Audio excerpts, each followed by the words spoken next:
So it's my pleasure to now welcome Bethany Bongiorno, our final keynote speaker. Mrs. Bongiorno led the teams behind some of Apple's most transformative products. As a director of software engineering, she was responsible for all software project management for iOS and macOS, and also played a key leadership role in the execution of critical projects such as the launch of the original iPad. In 2017, she left Apple to co-found an ambitious new tech startup, Humane, with the vision of creating the next big computing paradigm. Bethany, thank you so much for being here. We are so excited to hear from you. And without further ado, Bethany, take it away. Thank you. Thanks, Molly and Melanie. I've had the pleasure of knowing you two for a couple of years now, it feels like. We had the opportunity to connect a couple years ago, and I've been following the work that you're doing, and it's really incredible what you've put together, and I hope that things have been going well so far and that tonight's events will be really fun. So I hope everyone's been enjoying themselves. Thanks for giving me the opportunity to come and speak with the group. I really love supporting young people in STEM. It's a passion of mine, and I think mentorship is really important, that we all participate in that process. And I'll talk a little bit about how it's been important to me as a woman in STEM in my career. So today I'm going to talk a little bit about the things that have helped me throughout my career, and mainly at the times when I've hit a cross path and trying to figure out what's next for me. So that's really what we're going to be talking about today. And then there'll be time at the end for some Q&A if people want to ask any questions. You could also put them in the chat if that's open to people. I can also answer questions from there as well. So to get started, we can go to the next slide. So my name is Bethany Bongiorno. I'm the co-founder and CEO of Humane, which is a tech company that I started with my husband, Imran Chaudhry. I think there's a picture of us on the next slide. My husband and I met working at Apple, actually. We both were responsible for helping in the building and creation of lots of products there. Imran was at Apple for 21 years, and I spent about 8.5 years there. By the time I left, I was a director of software engineering on the program management side, leading efforts behind iOS and OS X. And we left Apple in actually late 2016, not 2017. We left Apple to begin what was next. And at the time, didn't really know what was next, but just decided to leave, and it was time to move on and think about what we were going to do for the rest of our careers. So we now have founded a company called Humane. And you can go to the next slide. Humane is still in stealth, so we are not talking about what we're building quite yet. We are heads down, making it a reality, which is really fun, and I'll talk a little bit more about that later. But we are not sharing yet what the product is, but hopefully soon everybody will know what we've been up to. Before I worked and started Humane, like I said, spent about 8.5 years at Apple working on iOS and OS X. Before that, I was a project manager at PwC, which is actually one of the big consulting and accounting firms. And I was a software development project manager there. And I mainly focused on data management consulting, which essentially is taking large amounts of data and pulling interesting learnings from it and helping our clients figure out how to manage their data, and then also how to use that data to make good business decisions. And I had the opportunity there to work in a lot of different verticals, which is one of the reasons that I really enjoyed my time there. I had the opportunity to work in the pharmaceutical industry or in financial services. I spent a good portion of my time working on an anti-money laundering project in Miami that was working with a large bank that was trying to determine their risk for money laundering. And it was really, really interesting and great time for me to really learn how to work with both executives and then individual contributors, as well as lots of different clients, and learn about different verticals. So it was a really informative and transformative time for me. And it was my first real job out of college. Before that, while I was in college, I studied astrophysics and physics, and I worked as an astrophysics research assistant at LIGO. If anyone loves gravitational waves or astrophysics, I'm one of those people.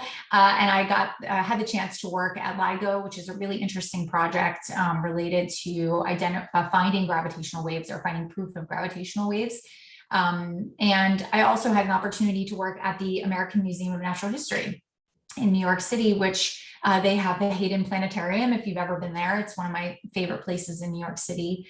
And I was working with some researchers there doing astrophysics research on binary companions, which are essentially two stars that move together. And we were trying to identify more companion stars. And it was essentially taking large amounts of data and trying to find new discoveries within the data. And that's ultimately what led me to my job at PwC.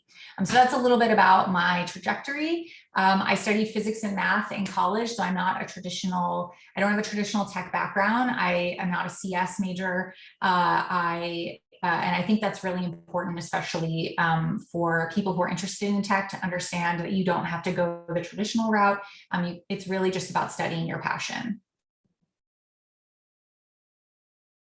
And so today, what I want to talk to you about is a little bit about what we're told our journeys are supposed to look like. And I think a lot of us believe in our head or are told that your career journey is supposed to look like this, which is this very straight path. It looks really sunny and nice and very clear. This is where I'm going. This is my start and this is my end.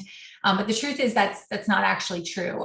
Your real journey and your real career trajectory looks a little bit more like what's on the next slide, which is a journey with a lot of different stops and starts and changes in directions and maybe some obstacles in the way and a lot of question marks. And I think this is something that we all need to really understand and be comfortable with.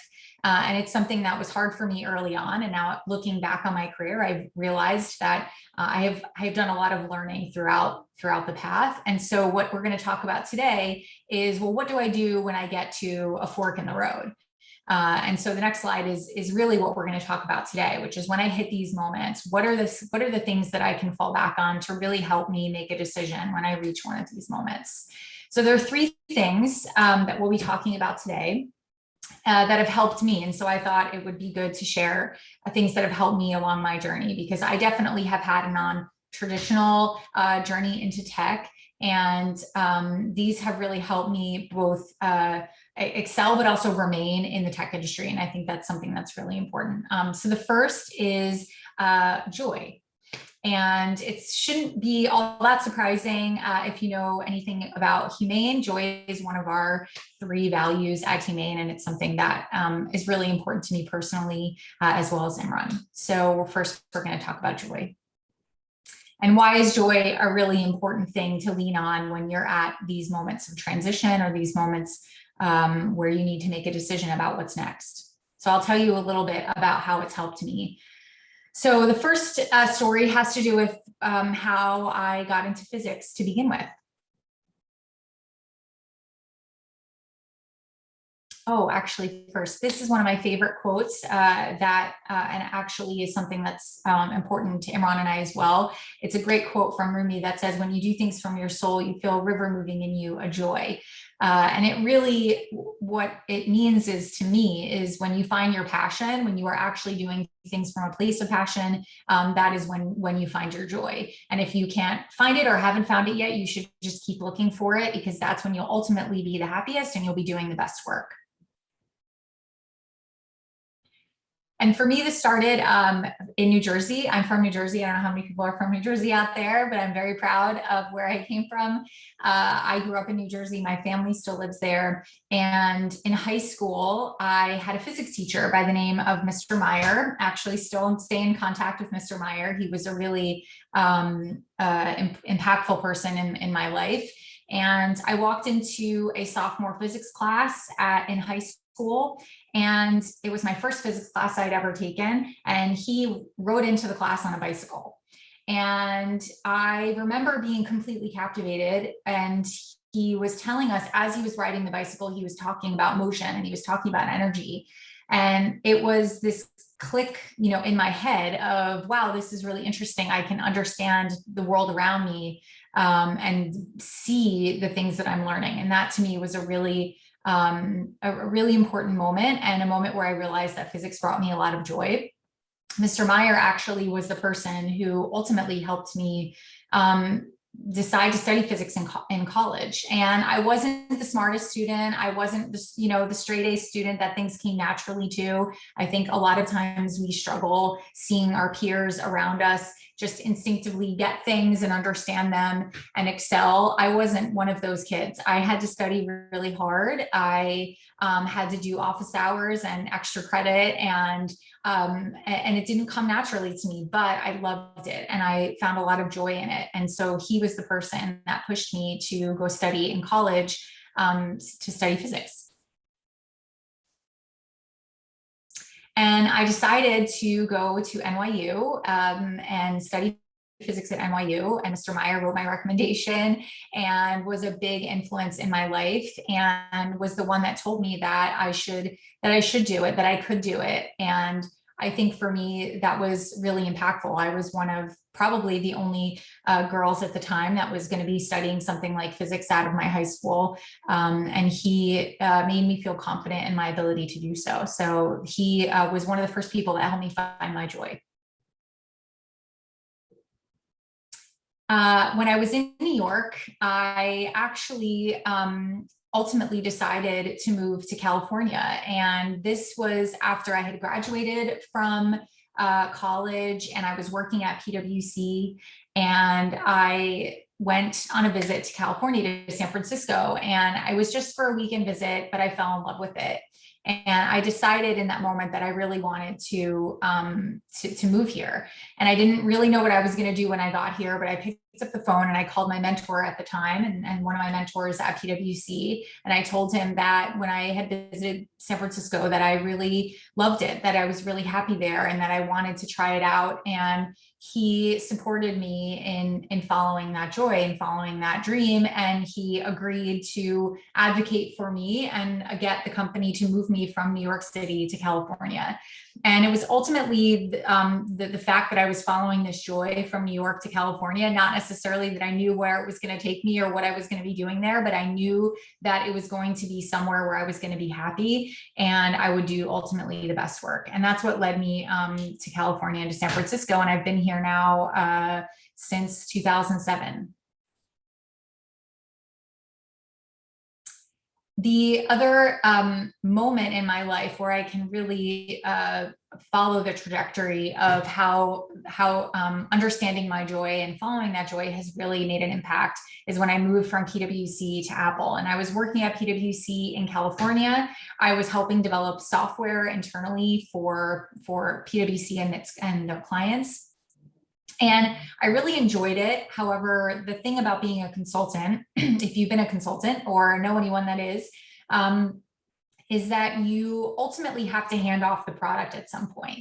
You build it up to a certain point and then you hand it off to the client, and you don't actually get to see it through its entire life cycle. You don't get to own it. And that was something that I was really struggling with at the time. I really loved building products, but I wanted to be able to have something that I could own, that I could see from beginning to end.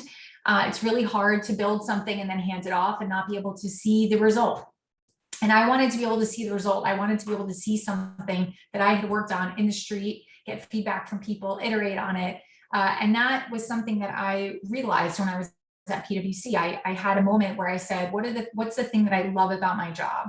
What are the things that I am really passionate about when it comes to my job? I love building products for people. I love seeing people's reaction when they use their products.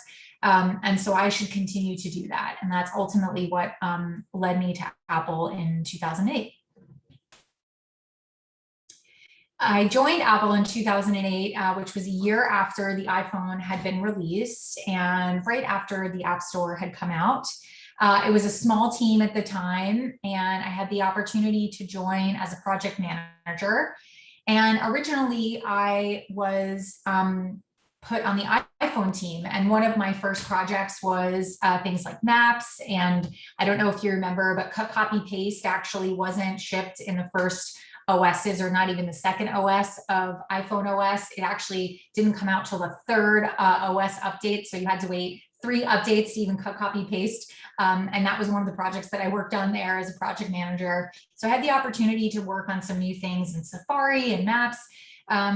It was probably about a couple months into the project when I found out that they wanted me to run a new project, that the iPhone team was heads down working on the next iPhone release. Steve Jobs had a vision for a new product that that he really wanted to ship at that time, and it actually was a product that they had been working on previously, but the timing wasn't right to ship it, and so now they were ready to make it real and to bring it to life.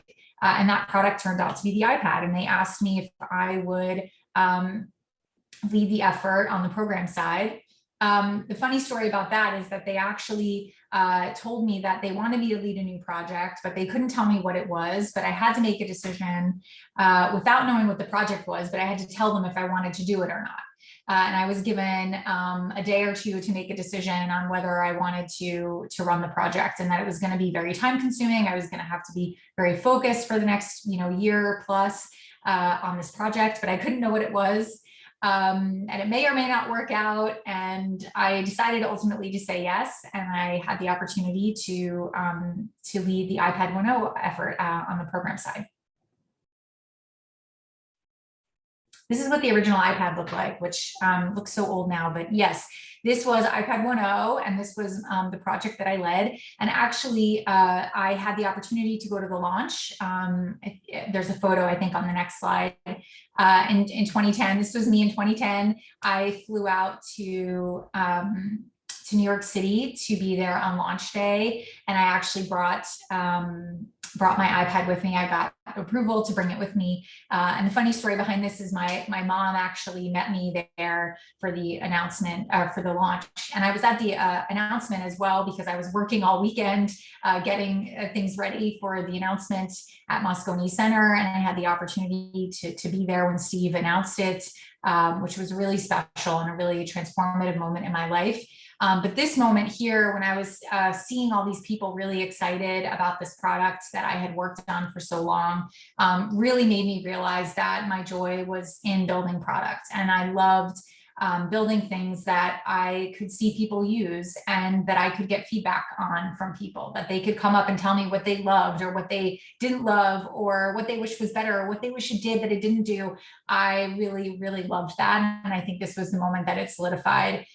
It was solidified for me that I wanted to do this for the rest of my career. This was in 2016, so 6 years after the iPad. That's my husband, Imran, there. We ended up working together on a project while we were at Apple called Expressive Messaging. And this was the keynote from 2016 that we had the opportunity to present some of the work that we had done with our team that had built these incredible features to make messaging more expressive. Again, this was a really special moment for Imran and I, because we had the opportunity to present the work together that the team had worked on. I think we really love building teams, and we also really love building things that are emotional and things that feel human.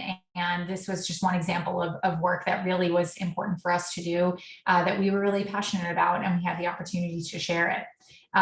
Shortly after the keynote in 2016, we made the decision to leave Apple later that year. And we actually, after leaving, took some time off to really think about what we were going to do next. We had worked there for a long time, and we had been really invested, obviously, in building great products with Apple, and had done some really, really special work there. And it was time for us to really take a moment to think about what was next. And we went and talked to a bunch of people. We went around and met a bunch of other founders. We met investors, we met advisors, to really understand what was going on in the market and what people were investing in, what people were building, before we decided that what we really wanted to do was build a new kind of company. And it was at that point that we decided that we were going to build a company called Humane.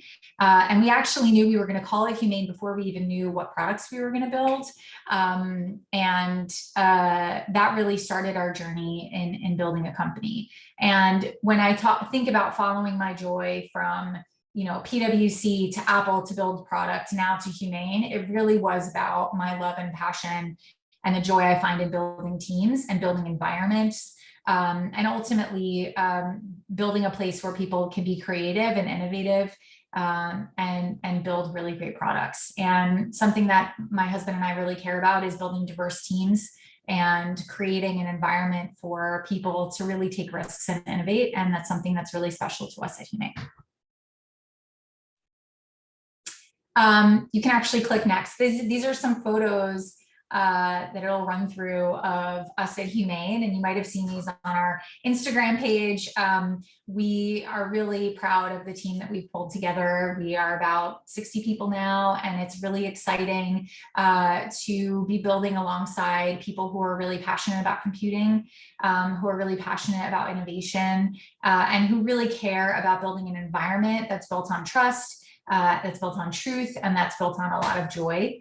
And so when I think about my path of following my joy all the way from the early days of my love of STEM to where I am now, I really feel that I'm at home in the fact that I'm able to live that joy every day. And this was one of the quotes that that was included in our campaign on Instagram around the environment that we've created and why it was so important to me. And I'll read it. It just says, "I'm excited to go to work every single day, and I'm proud of what our team is building, not just the product, but the company and the culture. There's so much passion and creativity and drive to push things forward. And it feels like every day I have one of those wow moments of joy, seeing things come to life. It's really special." And I think that for me, it was really about step by step and at every moment in my career, analyzing, am I doing things that bring me joy? Is this something that I wake up excited to do every day? And if not, then I should be thinking about, well, what would bring me joy? What is the next step? How do I get there? And what are the steps that I should make now to make sure that that's where I'm headed?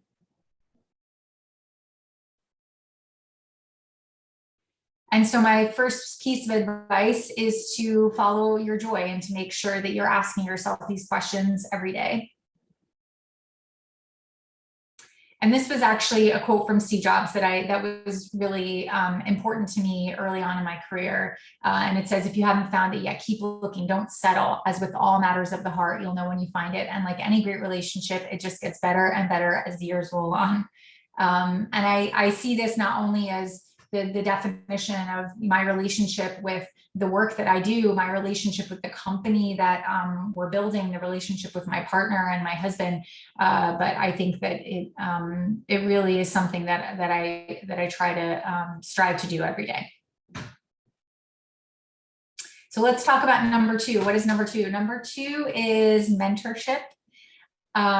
This one's really important to me because not only have I had really influential and instrumental mentors in my life, but I try to make it a priority in my life that I give back and mentor others.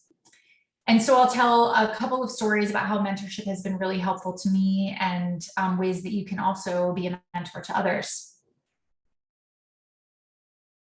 I think one of the things that's really important for us to remember is that you cannot and should not do it alone. I think, especially women, we tend to think that we have to do it alone, that we have to prove something by doing it alone. And the truth is, and what I've learned is that every successful person is never doing it alone. They have lots of people around them that are helping them, guiding them, giving them advice. And so my number one piece of advice is that you should always have people around you that you can call to help you, and you should never think that you have to do it alone.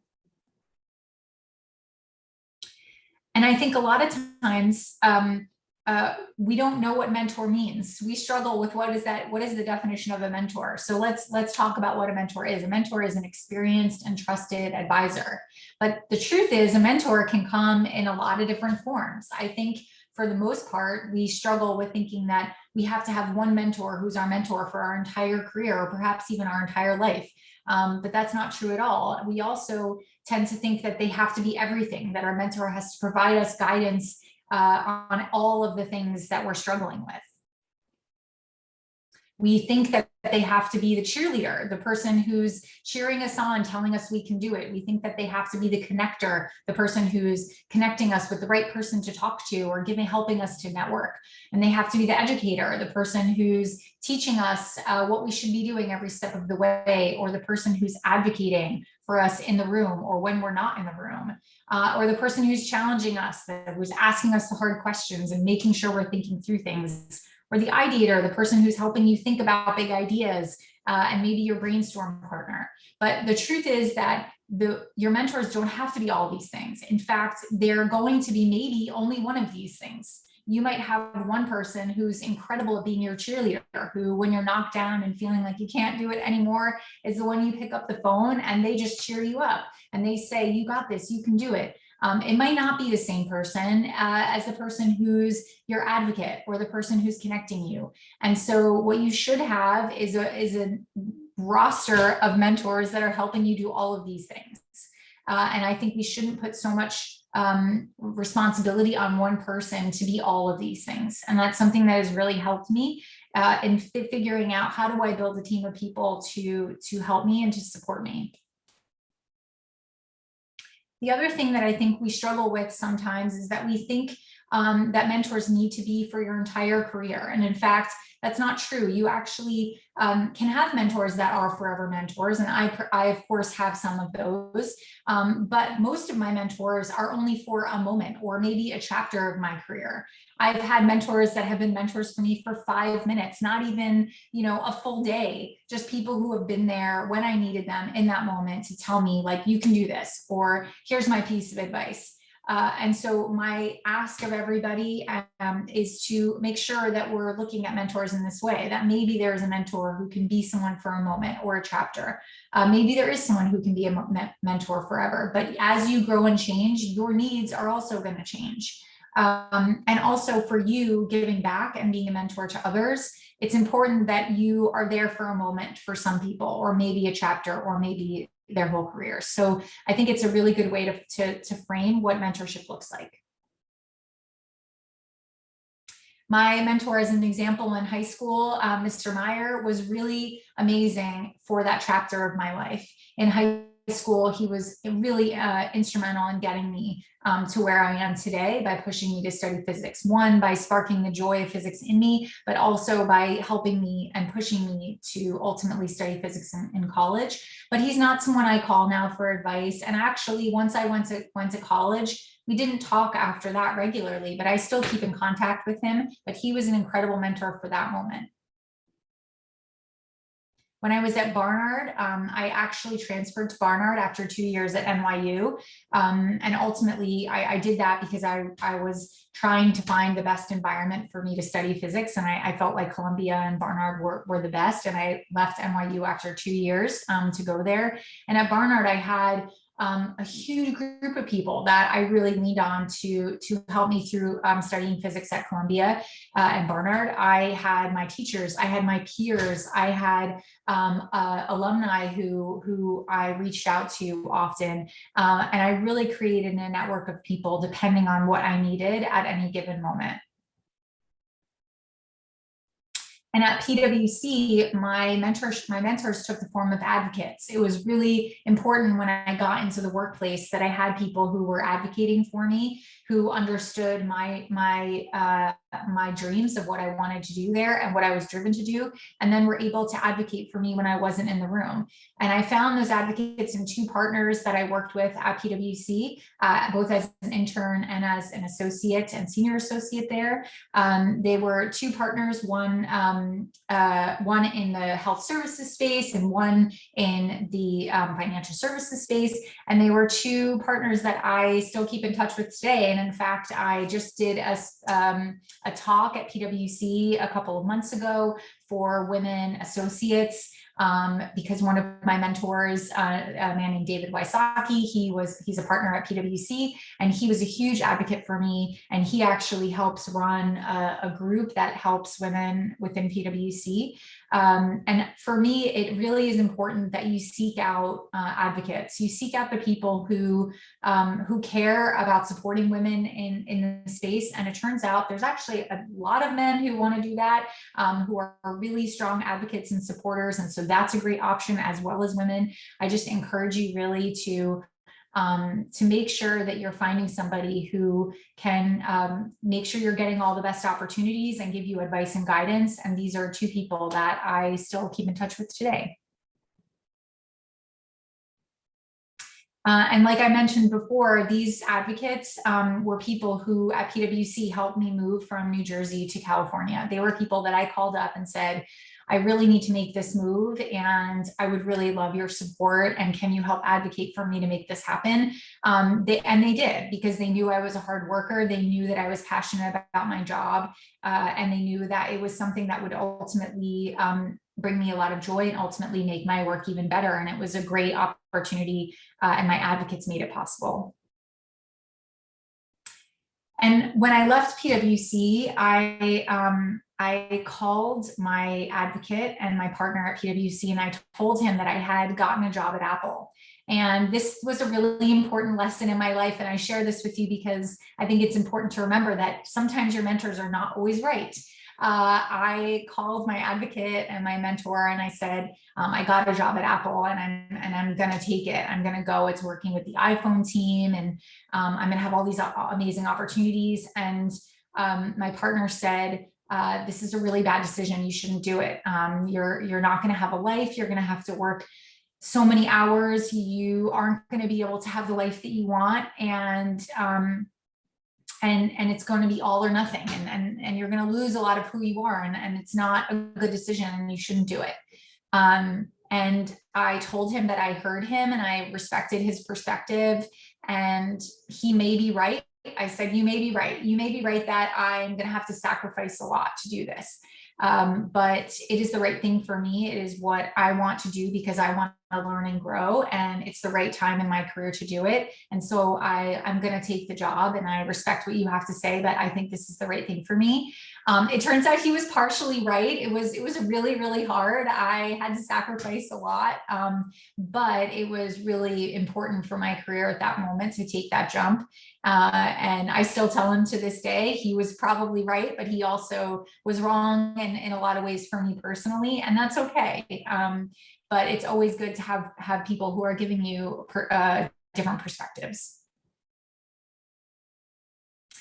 And another mentor story, when I was thinking about leaving Apple, it was a really hard decision. I had a really great job there. I had a lot of responsibility and a lot of opportunity, but something wasn't adding up. Something wasn't feeling right for me. And I knew that it was time for a change. And I was scared. It's a huge jump to leave a place like that, to go into the unknown. I didn't have a place I was going. I didn't have another job that I was jumping to. And I was really conflicted and I didn't know the best thing to do. So I actually went onto LinkedIn and I did some searches for women in tech. And I came across a woman named Allison Capon. She's really incredible and does a lot for women in tech. She has a fund that she invests in women. I encourage you to look her up. She's really wonderful. I didn't know her, but I sent her a message on LinkedIn and I said, you don't know me, but I'm about to make a really big jump in my life and in my career. And I'm nervous. I don't know if this is the right thing to do. And I'm really looking for some guidance and advice. And I'm wondering if you might talk to me about it. And she wrote back immediately and she said, here's my number, let's talk. And it was one of those conversations that only lasted 45 minutes. We've never talked since then. We exchange emails once in a while. But on that call, she said to me, I've looked into your background, I've read your resume. And I think what this call is about is you're just asking me, is there a net? Like, can I jump? Is there a net there? Is it okay to jump? And I'm just here to tell you, like, yes, there's a net. You should jump. You should do this. There's no question. And I hung up the phone and I went upstairs and I told my husband, like, okay, well, she told me there's a net and I should jump. And And he said, everyone's been telling you that. Why do you need this like person you've never met before to tell you this? And I said, well, sometimes you just need that. And I think for me, it was the mentor in the moment, for 45 minutes that I needed to make me feel like this is what I was supposed to do. And I tell this story a lot to people because it's a good reminder to every single one of us to be that person. And I tell people, be the person that picks up the phone. Be the person that picks up the phone and says, yes, let's call. Here's my number. Let's chat. What are you thinking about? What do you need to bounce off of me? It doesn't mean that, she's there for me all the time or that I need her all the time, but she was there in that moment. And it was really a really impactful moment in my life. And I try to be that person now for other people.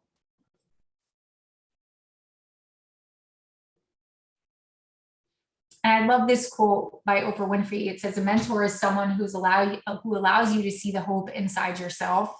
And I think it's such a great quote because a lot of us think that as a mentor, you have to be providing, you have to have some magic answer to everyone's question and be able to answer everyone's question. That's not actually true. In that moment, this person who was a mentor for me wasn't offering me new advice or new guidance. They were just holding me up and allowing me to have the confidence to make the right decision and giving me a new perspective.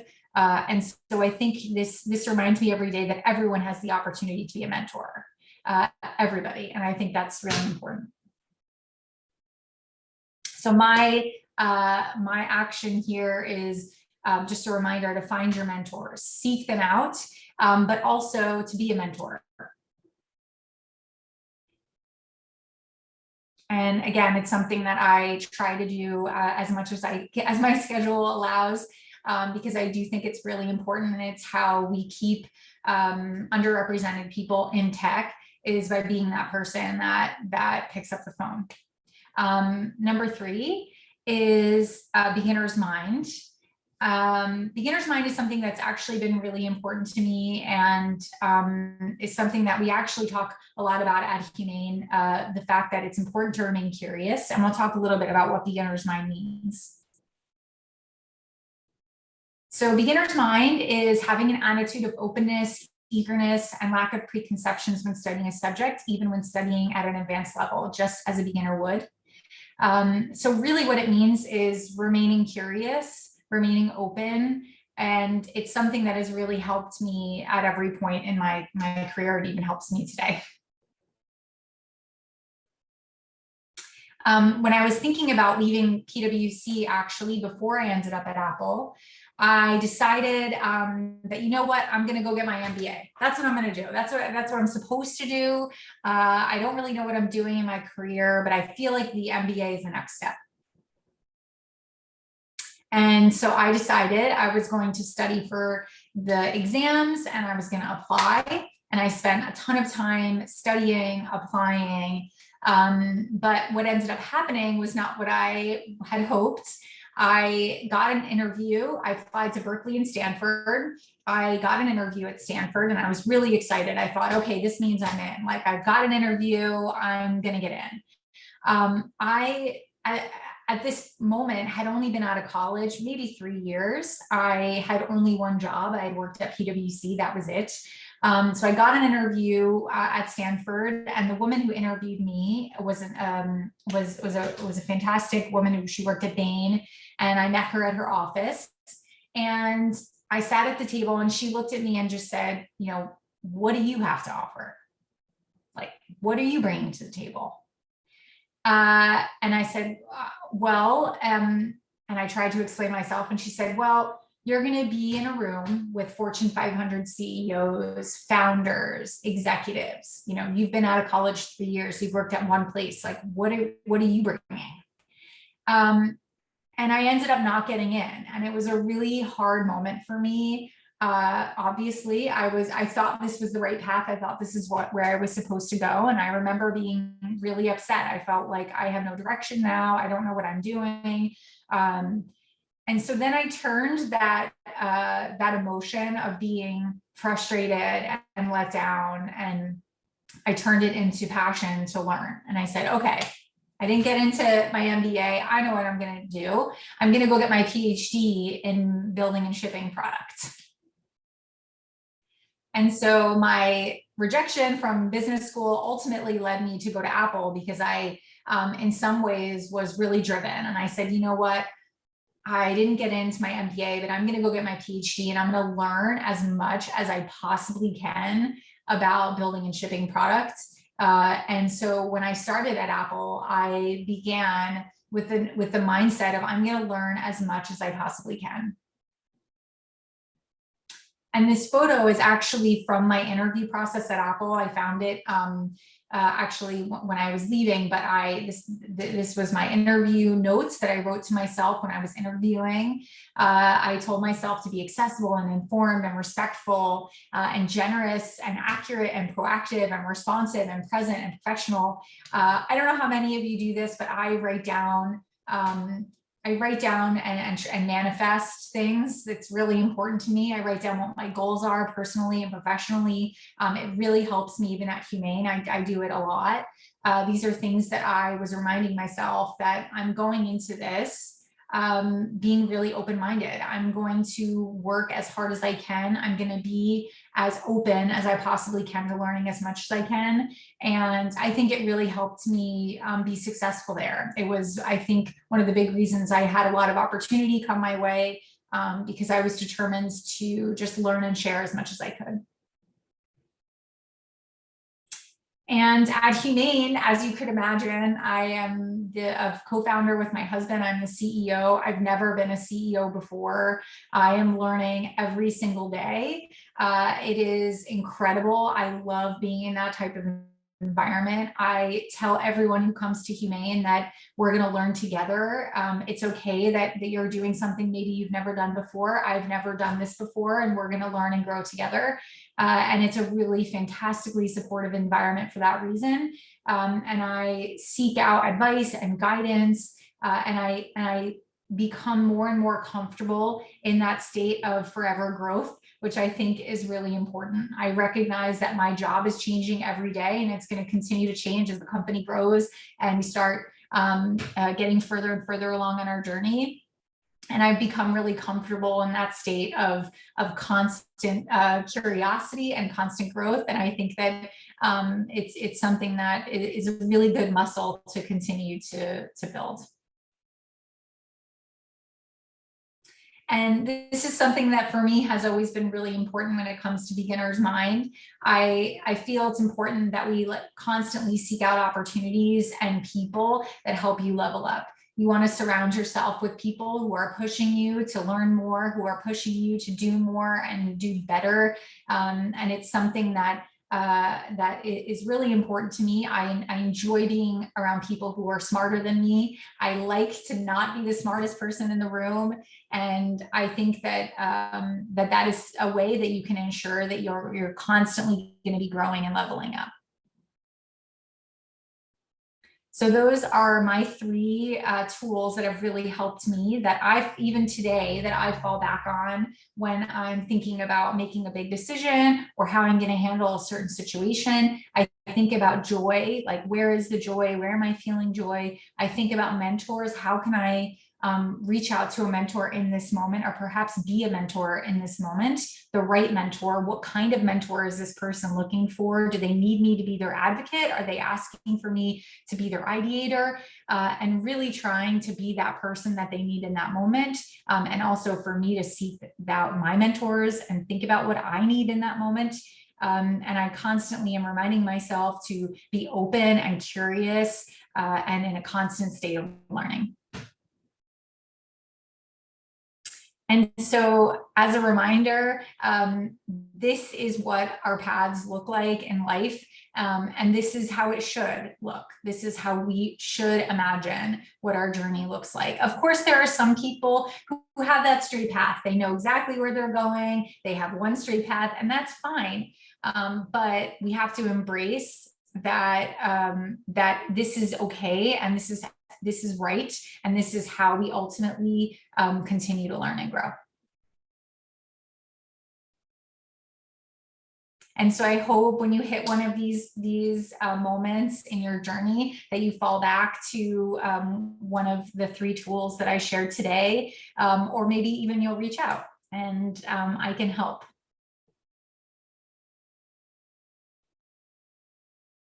So I think that's all I had in terms of a presentation today, but I'm open if people have any questions or want to talk about anything further.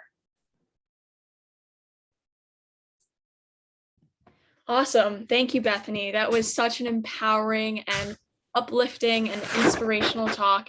And I think you summarized those 3, tenets really well: joy, having a beginner's mindset, and mentorship especially. And you talk about mentorship, people who you've had to depend on and be part of your support network for either a moment or a chapter in your life. And I think it's really interesting because, me and Melanie met you over 2 years ago, and the fact that, you're here speaking today to us, we're still in contact, is a testament to the strength of your network and mentorship. So just an amazing feeling to have someone there for you. And also, just the cycle of giving back. Here we are in a conference where we're empowering other, the next generation of female leaders. And it's just so exciting to see how power moves from one group to the next, So we will open up the chat for some Q&A.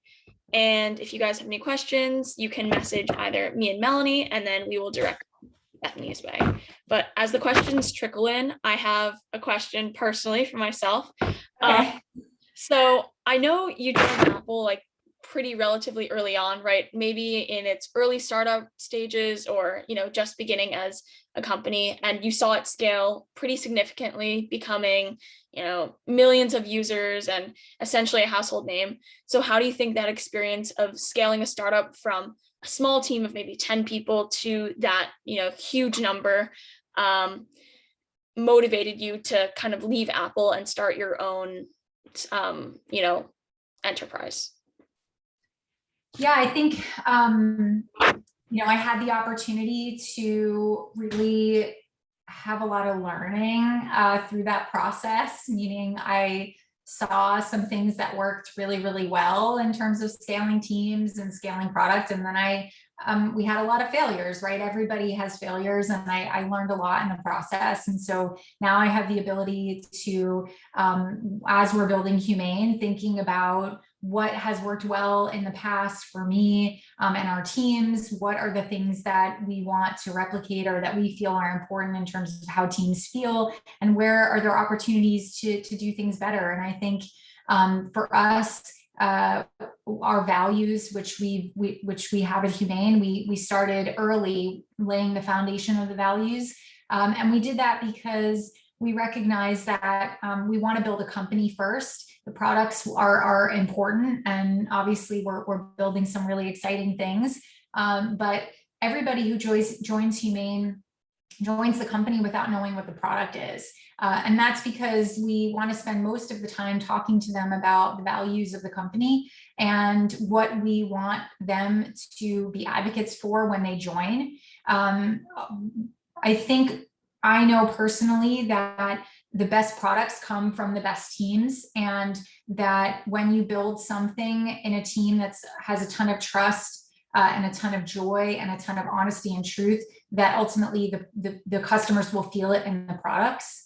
And so our ethos from the beginning, and Imran and I's vision, was to really build a strong foundation of values for the company, and build a really diverse team, and the belief that if you build it from good intentions, that the customers will feel it in the product.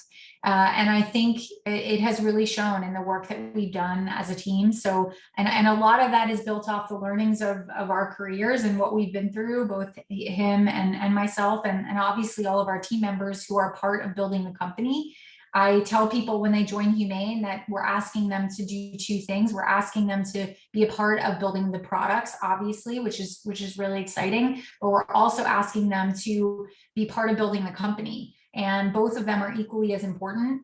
And I think just having that laid out as a foundation from day 0 is the reason why we're able to be so successful at it, because very few companies, if I don't know of any, that have that from the beginning, that tell people these are our values and this is what our company is built on, and you are going to be an advocate and a part of building the company, and that is just as important as building the product. And I think that has really helped us, and is, you know, because of the learnings that we have had in the industry. Thank you so much for giving such a thorough answer to that. And I mean, it completely makes a lot of sense to have those values. So I actually have a couple of questions, a bunch really, that have come in. So I'm just going to ask two. They go with each other, and they're pretty broad, but I'll ask them. So the first one reads, "What is the best moment in your life?" And the other one is, "What was one risk that changed your life?" So I think the one risk that changed my life for sure was my decision to leave Apple and start the company. I think it is a scary thing, and I use that word scary, and I don't really like the connotation that it has with it, but doing things that are big and scary is actually really important in your life. My dad always used to tell me, like, do big things that scare you. That's what you should spend your life doing. And doing really hard work, because the hard work is worth doing too. And I think my husband and I, when we left, we spent a lot of time thinking about where we might go. Maybe we'll go work somewhere else. And we talked to some people, and we went out and met some people. And the moment that we decided that no, we had to build the place didn't exist that we wanted to be a part of. The place that we felt was needed in the industry didn't exist. We had to build it.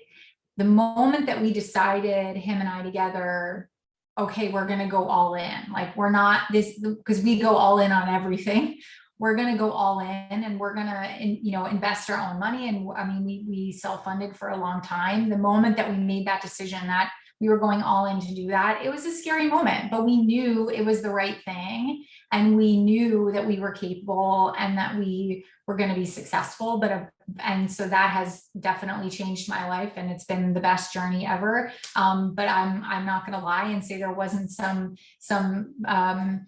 moment that was a little bit scary. I do think the big and important things are a little scary, and that's okay. That's how it should be.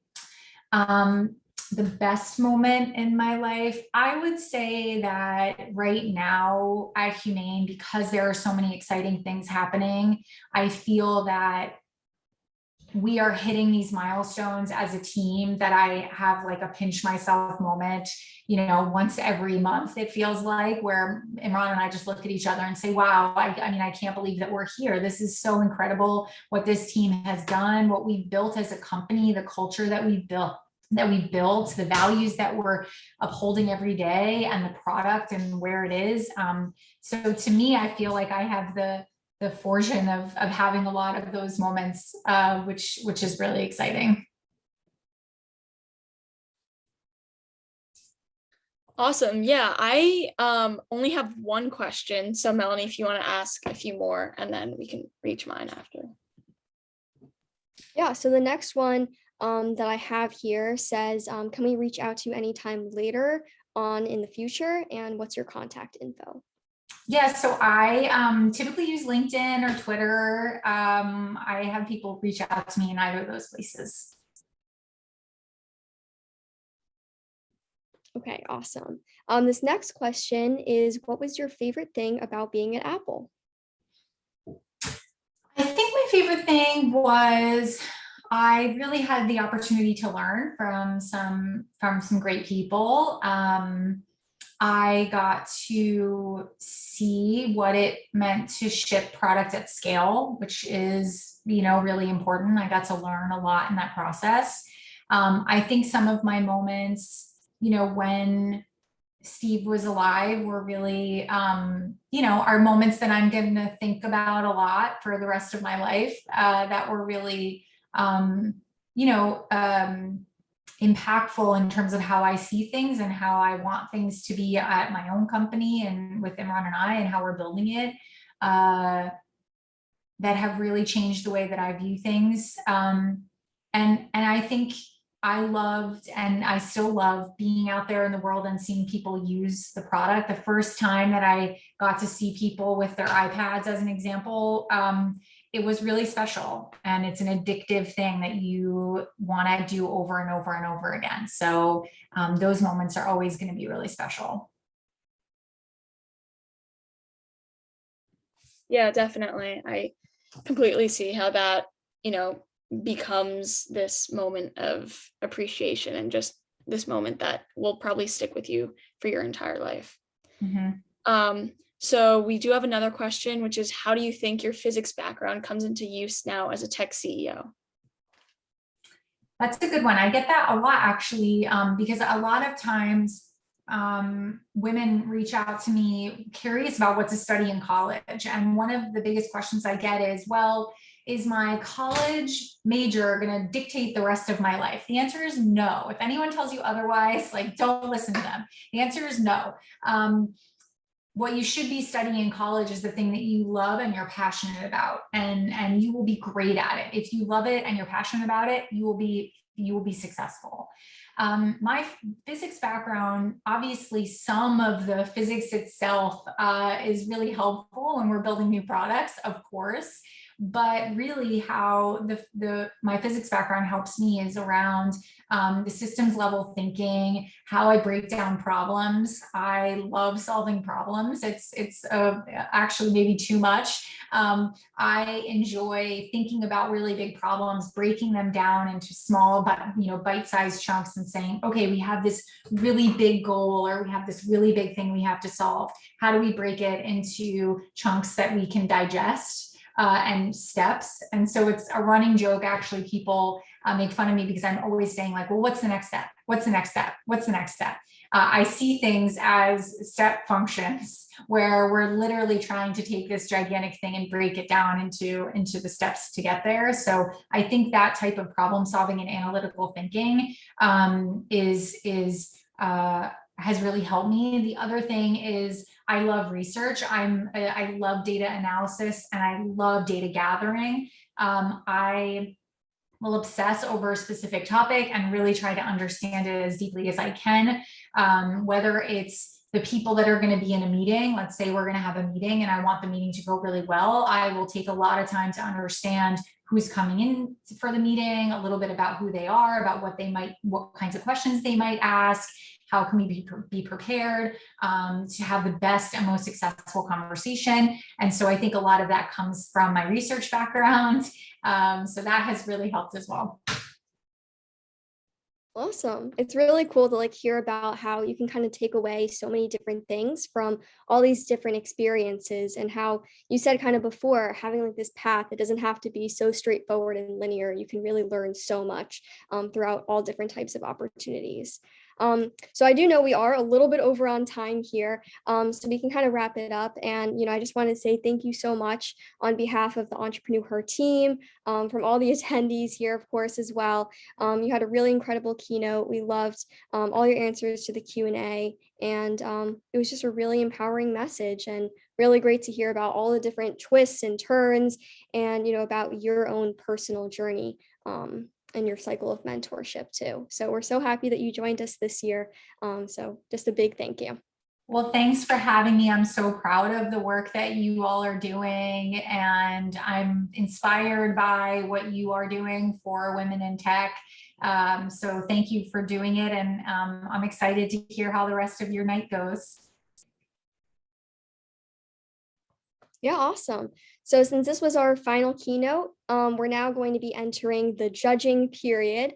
So just as a message to all attendees on the Zoom right now, we're just going to kind of go off and do the judging period and handle our team of judges. And we will be coming back for the closing ceremony, all awards, prizes, all of that great jazz will be happening in just a short while. So stay tuned on the Slack. We'll be messaging out links and rest of the information.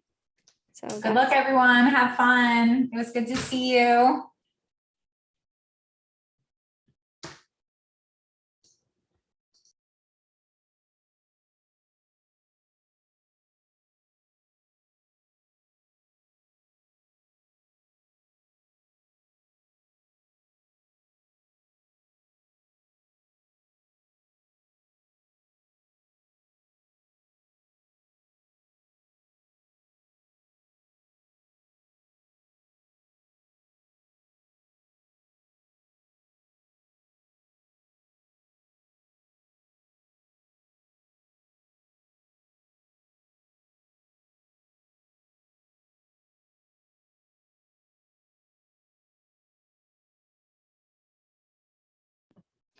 All right, everyone.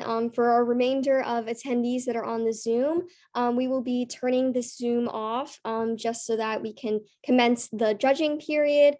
So, take a little bit of a break. It's been 2 very jam-packed days. So maybe grab a snack, take a little rest, and we'll be back on this Zoom. We'll resend out the links and everything to announce winners and close this Makeathon. Bye guys, see you soon. Good luck, everyone.